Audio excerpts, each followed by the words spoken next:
Hi, my name is Joe Potvin, and I want to tell you about an object that's part of my own family's history, but also part of the broader history of the United States. It is a set of silver that I recently received from my grandparents.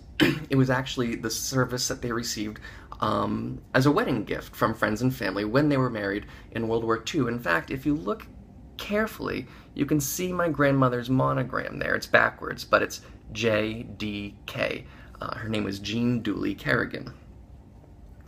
This piece in the set that went with it would have traveled with my grandparents from Cambridge, Massachusetts, where they were married, to Texas, where my grandfather was briefly trained in the Army during World War II, to California, where he and his wife were stationed, and then back to New England again, where they went after the war was over to start a family. My mom was their first child, born at the start of the Cold War baby boom. She would have eaten from the set of silver, serving pieces like this and knives and forks every night with their growing number of siblings around their small table in suburban New Hampshire, part of the larger process of suburbanization that characterized the post-war Cold War era. Like a lot of suburban housewives, my grandmother did work briefly during the war, but after the war she became a full-time mom. She and her husband, my grandfather, were also active in politics, and in fact, here's a picture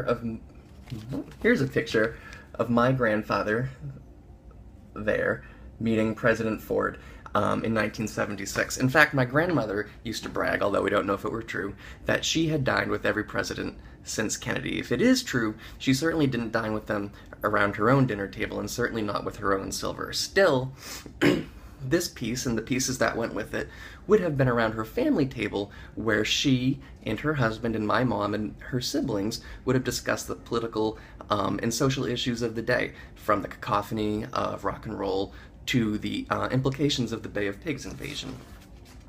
I've always appreciated having objects like this, primarily because they link me to the private side of my family. They put me in a conversation with the quiet dinners and big celebrations that my family has had. Through this assignment, though, I've started to think of this piece and the set that goes with it as something more.